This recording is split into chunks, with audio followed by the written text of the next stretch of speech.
We're back at Miracles Retreat.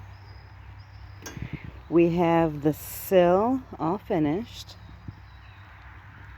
We've got the door cut.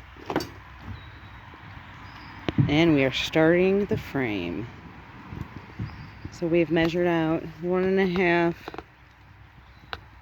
feet for each stud. And that's where our premium studs are going to go. Premium. Got a little rain coming in, but we're just going to push through it.